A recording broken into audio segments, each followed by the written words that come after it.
Morning Coaching, une émission présentée par Agnès Chalnot.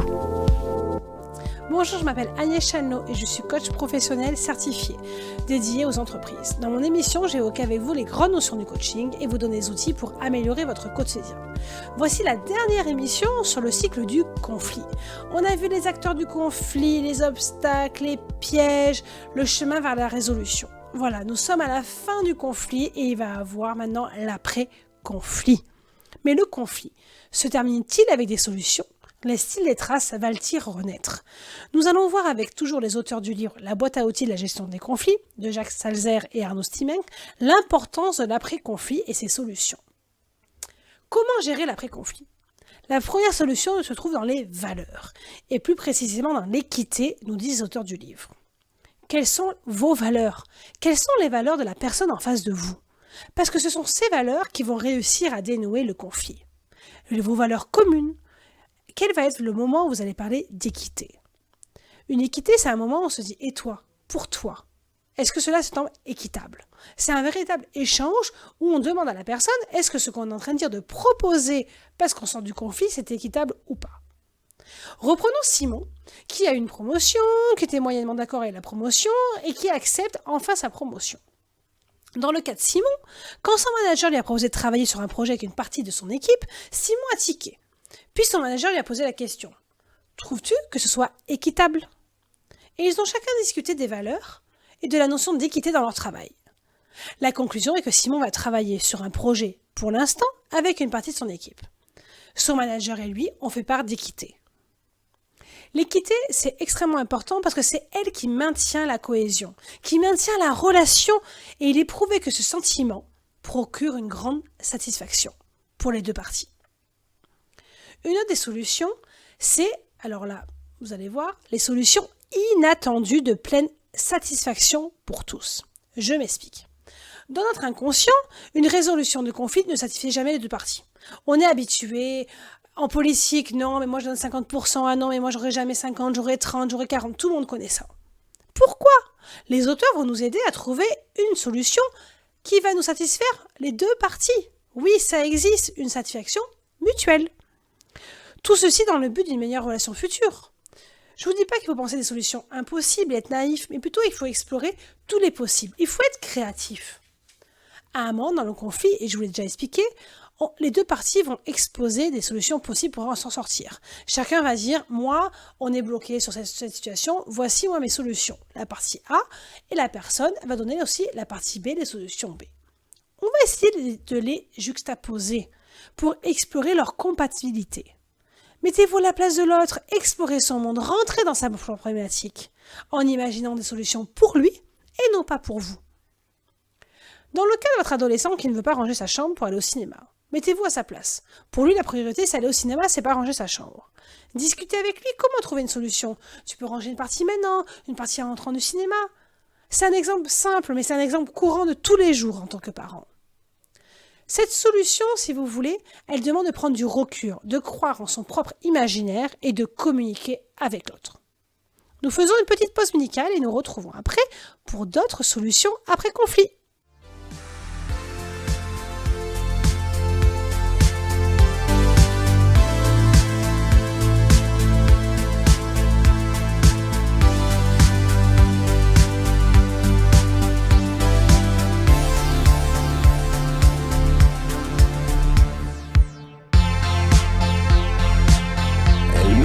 J'aime les courants d'air, j'aime les orages, j'aime les éclairs. Elle me dit j'aime les planisphères, Longer les fleuves, les bras de mer. elle me dit j'aime tous les mystères. Quand on est deux, plus rien à faire. Dans les courants d'air,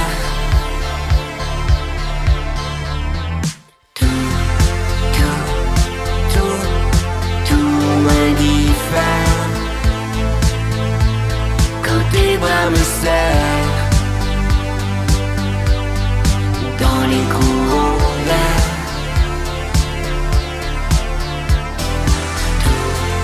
tout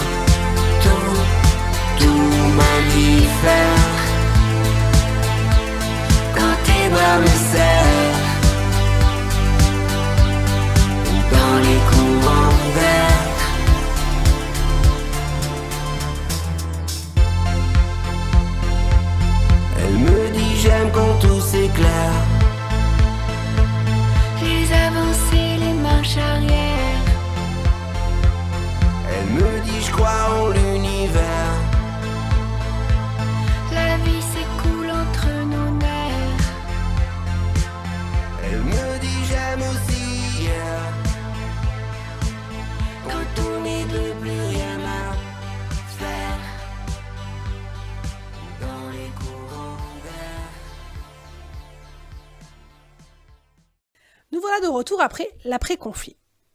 On a vu qu'il y avait la solution inattendue, mais une satisfaction mutuelle. On a vu qu'on pouvait trouver une solution dans les valeurs. Maintenant, quelle est la qualité d'un bon accord ? Dois-je accepter cet accord qu'on me propose ? Il me satisfait d'un côté, mais pas totalement cette partie. En explorant les avantages et les inconvénients d'un projet d'accord, nous allons plonger dans les effets favorables et défavorables de l'accord. Un accord doit être durable, n'entraînant pas de rivalité nouvelle. Il ne faut pas qu'il soit instable parce que ça va entraîner de nouveaux conflits. Il faut que l'accord soit solide, fiable, pour qu'il puisse s'adapter. Dans le cas de Simon, l'accord trouvé avec son manager a été travaillé sur un projet à effet immédiat avec une partie de son équipe. La priorité pour l'entreprise, c'est ce projet A, alors que Simon, lui, a l'habitude de travailler sur plusieurs projets, avec son équipe dans la totalité. Si le projet déborde, peut-il ajouter quelques membres de sa présente équipe ? Si le projet se passe bien et se déroule comme prévu, peut-il commencer à travailler sur le projet B ? En parlant de tout cela au moment de l'accord, il faut explorer toutes les pistes.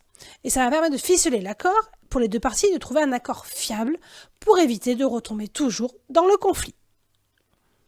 Après, je vous parle de quelque chose qui est assez fort, qui est la mémoire du conflit. Après un conflit, quelle qu'en soit l'issue, il y a toujours des traces dans la mémoire. Que faire de ces traces ? Un conflit peut nous aider à en gérer un autre, par exemple. Par exemple, vous avez été en conflit avec un supérieur, là peut-être que la prochaine fois, lors d'un prochain travail, vous n'allez pas faire la même chose. Effacer les traces est impossible, mais avancer sur un nouveau chemin peut nous aider à contourner les traces d'un conflit. Posez-vous la question, suis-je prêt à tourner la page ? Dans le cas de Simon, oui, il a eu une promotion et un accord a été passé sur son équipe et les projets à venir. Si dans le cas d'un conflit très fort, c'est pas possible, quand le harcèlement au travail ou alors une relation qui a entraîné un burn-out, alors là, coupez les ponts. Ne travaillez plus jamais avec cette personne. Changez de travail ou alors ne la croisez plus dans les services. Si vous restez, vous allez entrer dans un nouveau cycle, le cycle de la vengeance et de la vendetta. Et ça, c'est pas recommandé. Nous voilà à la fin du cycle du conflit, de 8 émissions. Je vous remercie en tout cas pour votre écoute parce que pour moi, c'était passionnant à faire et j'espère que c'était passionnant pour vous aussi à écouter. C'est un cycle prenant et j'espère que ça va vous apporter des pistes dans votre vie professionnelle et personnelle.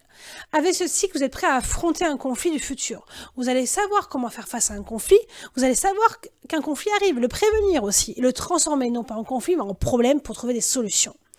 N'oubliez pas, écoutez l'autre et vous serez capable de résoudre le conflit en étant sincère. Je vous remercie pour votre écoute. Retrouvez l'émission en podcast et sur le site de Radio JM et sur les pages Facebook et Instagram. Envoyez-moi un message ou un commentaire sous la vidéo si vous avez des questions, si vous voulez que j'aborde une thématique en particulier. Je vous dis à très bientôt et nous retrouverons la semaine prochaine. Morning Coaching, une émission présentée par Agnès Chalnot.